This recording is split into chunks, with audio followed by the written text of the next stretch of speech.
So because the movie Maleficent comes out here in the Philippines tomorrow from the time I'm saying this and in a couple of days in the States, I figure let's turn back the clock 55 years and talking about the movie that inspired it.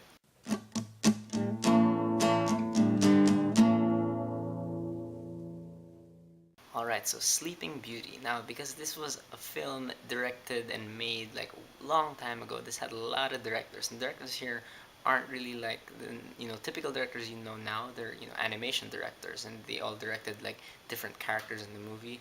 So I have a list of everything here. I really want to acknowledge like directors and writers in every video I make because they are like the very core of filmmaking. So anyway, Sleeping Beauty is directed by Clyde Geronimi, Les Clark, Eric Larson, and Wolfgang Reitherman. Written by Erdman Penner, Joe Rinaldi, Winston Hibler, Bill Peet, Ted Sears, Ralph Wright, and Milt Banta. And this, of course, is based on the classic fairy tale told through different sources. There's Charles Perrault, the Brothers Grimm. Also, this movie is kind of based on the ballet, which was also based on the fairy tale by Pyotr Ilyich Tchaikovsky. And this movie features the voices of Verna Felton, Barbara Jo Allen, Barbara Luddy, and Eleanor Audley. That's a lot of names. And Sleeping Beauty, of course, is this classic fairy tale about a princess who is born. Her name is Princess Aurora.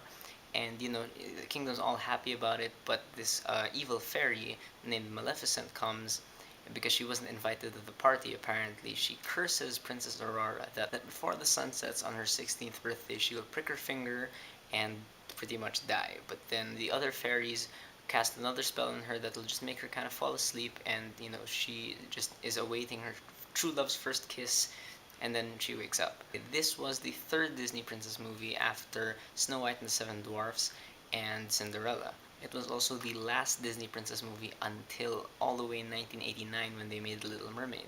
And nowadays, when you approach like these Disney princess movies, you kind of have to just approach it as a fairy tale now because Frozen happened, and they constructed the whole thing, and feminists are everywhere. Not that's a bad thing, but they really are kind of taking the axe to these Disney princess movies. They really honestly don't realistically represent true love and women and all that. But you know what? I'm here to review something objectively, so when you go into Sleeping Beauty, just see it as a fairy tale. And what's so impressive to me about Sleeping Beauty is that it really does embrace being a fairy tale so much to the point that you just really can't help but be, in wonder of it. It really is just a classic fairy tale through and through. First of all, there's a reason why Disney is now known as like the king of animations because like everything they do is so great. Like their animators are incredible, and even here in Sleeping Beauty, which is 55 years old, you really have to give it to them that everything here looks gorgeous, especially the backgrounds and stuff. Everything looks like a painting or like a stained glass window. So many bright, vivid colors, and it's just like you could screenshot anything in this movie and it would make a perfect wallpaper, like everything just looks fantastic. This movie, of course, opens up with an actual storybook, and you are pretty much reading the story with the narrator here, and it really does feel like a storybook. Like it really brings you back to when you were a kid, and you loved just looking at these big pictures and imagining this whole world behind them. Sleeping Beauty really captures that. There's an elegance to the way a lot of these characters are rendered also, and just the way they move and stuff. But what I like about that is at the same time there's lots of scary stuff also, especially with Maleficent and like the ending parts of this movie. Like Disney really knows how to play with both the elegance and the scary things. And of course, Disney is also known as the king of like music and stuff also, because the music in Sleeping Beauty, it's fantastic. Again, like it's pretty much all royal music through and through. Like you really do feel all these trumpets and these swelling vocals and stuff, and it just feels great. The best part of the movie for me was definitely like the choral singing they have here. Like just this chorus of voices will come in at certain points, and it's fantastic. But I really like how they use this music. They kind of use it to echo like certain magical things that happen in the movie, like when the three good fairies are giving their gifts to Princess Aurora. Right after they give one gift, like music swells up and kind of echoes that point. I don't know, it just felt really nice. It felt like you're watching a play from some kindergartners. Like it's very adorable to watch. You don't expect so much depth out of it, but when it's done well, it's just amazing. Now, there's honestly not really a lot to say about the plot of Sleeping Beauty because it is a fairy tale. It's very straightforward and stuff. So, but I'm not going to, knock on it for that. Like, I'm not going to say it was too simple, etc., etc. The best thing I can say, though, about the plot here is that, when you look at it, it's not really a story about a princess and a prince. It's really a story about three fairies. Like, they are the main characters of the movie. Like, I will argue that forever. And it really is a story about them. They're the ones who take action. They take care of the princess. They try to save her also. That the dialogue in this movie, it's very nursery rhymish, and that might come off as kiddie to some, but to me, like, it's very, very creative. It's very witty at times, and I know it's just fun to listen to. It really does feel like you're listening to a nursery rhyme. And in terms of voice acting, there's not really that much variety to people because I don't know, the three voice actresses who play the three good fairies, like, they do kind of sound the same at certain points. However, I do have to give props to Eleanor Audley, who plays Maleficent, and you can tell she does a great iconic job because Angelina Jolie in the trailers for Maleficent is trying to do that voice. But she really does capture the now kind of stereotypical combination of like elegance and menace and stuff. Shout out also to Marvin Miller, who is the voice of the narrator here. I don't know, I just like guys who have nice narrator voices. And I'm not sure if I can credit this to the directors, but I will anyway,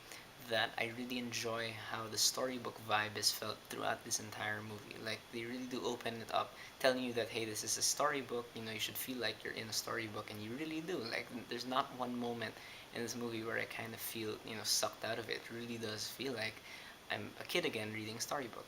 And I really think the final scene in this movie with the big fight between Prince Philip and Maleficent as a dragon, like you knew that was gonna happen, but I really think it's directed very well because it is pretty scary for kids like this, and for 1959, I'm pretty sure it was something unseen at that point. However, when I talk about the things I don't really like about Sleeping Beauty, like, I can summarize everything into the one point of everything that is objectively bad with fairy tales is present here. There's a lullaby like quality to some of the parts in this movie, and I can understand that because when you read fairy tales to kids, sometimes it gets pretty lullaby-ish. It's just very repetitive, it's very cyclical, and there are certain sequences in this movie that really are quite long and somewhat slower, and you can kind of tell it's trying to stay true to the whole fairy tale formula thing, but when you translate it to film, it does get boring. However, the biggest weakness that fairy tales have when translated to film is that characters really aren't supposed to be well developed, and in a fairy tale it's fine, in a movie it's not really. Like, I'm not sure if the three good fairies are like, beloved at this point by the rest of the Disney community, but I think they're really, really stupid. I mean, they are the reason why bad things happen in this movie, honestly. And I don't like that. I don't like it when the big conflict in the end happens because, some characters made a simple mistake. But even, Princess Aurora and Prince Philip, like, if you really look at them beyond the Princess Prince stuff, there's nothing. Like, there's nothing really, and there's no real reason why we should be rooting for these guys. It's just, it's a fairy tale. You're supposed to. But other than that, like, again, viewing this as just a fairy tale, just like on its aesthetic qualities alone, I think Sleeping Beauty is a great movie.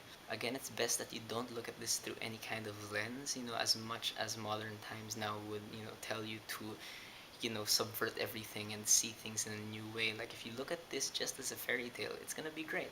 And I think it's easy to see why Disney decided to make a movie about Maleficent because all throughout Sleeping Beauty, I kind of got the vibe that we weren't getting her side of the story, and I really want to see what that side is. So that is my review of Sleeping Beauty. Have you guys seen it? What do you guys think about it? Whether you loved it or you hated it, whatever you thought, whether you agree with me or not, please leave me a comment. Let's have a conversation.